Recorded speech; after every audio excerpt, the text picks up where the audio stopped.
कभी संविधान खत्म हो जाएगा, कभी आरक्षण खत्म हो जाएगा, कभी लोकतंत्र खत्म हो जाएगा। बताइए, चिराग पासवान कहीं से बाहरी हो सकता है क्या? ये मेरी मिट्टी है, ये मेरी जमीन है। इस जमीन में मेरे पिता का खून पसीना मिला हुआ, क्योंकि आप लोगों के अलावा अब मेरा परिवार और कोई नहीं है।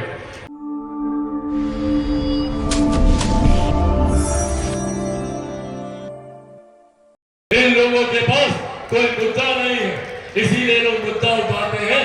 कभी संविधान खत्म हो जाएगा, कभी आरक्षण खत्म हो जाएगा, कभी लोकतंत्र खत्म हो जाएगा।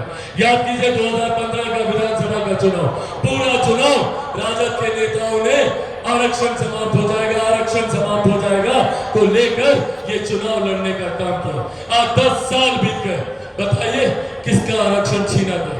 ये डराने की राजनीति करने का काम महागठबंधन के लोग करते हैं, इससे सावधान रहने की जरूरत है। आज भी देश में प्रधानमंत्री गरीब जन कल्याण अन्न योजना के तहत 81 करोड़ लोगों को मुफ्त में राशन दिया जा रहा है। ये देश हमारे प्रधानमंत्री जी और मेरे पिता आदरणीय रामविलास पासवान जी की है।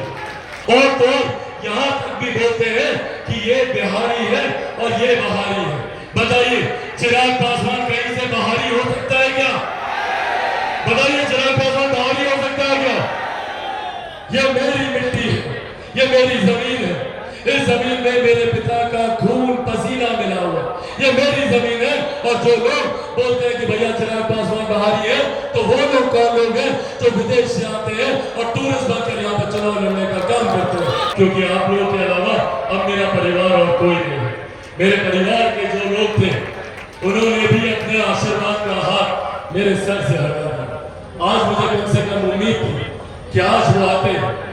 आज मेरे चाचा जी, मेरे अभिभावक जिनको मैंने हमेशा अपना पिता माना, मेरे जीवन के सबसे कठिन दौर में कोई एक व्यक्ति जो एकदम ढाल बनकर साए की तरह, भले वो व्यक्ति कभी सामने नहीं आया, पर जिस तरीके से उन्होंने पीछे रहकर हमेशा मेरा संरक्षण किया।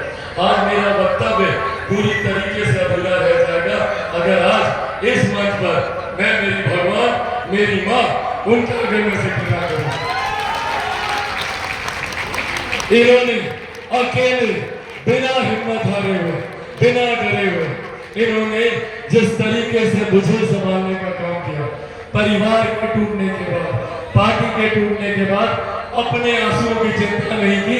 जिस तरीके से मेरे आंसू पोंछती रही, मुझे हिम्मत देती रही, मुझे ताकत देती रही, यही ताकत रही थी मेरे पिता के पीछे और मेरे अस्तित्व के पीछे भी मेरी माँ ही है। मैं चाहता हूँ एक बार जोरदार ताली से आप लोग इनका भी।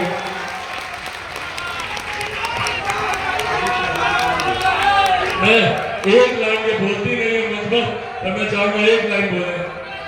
मैं हाजीपुर की जनता से अपील करना चाहती हूँ, जैसे आपने मेरे पति को यहाँ आशीर्वाद दिया है, उसी तरह मेरे बेटे चिराग को भारी मतों से जिताएं।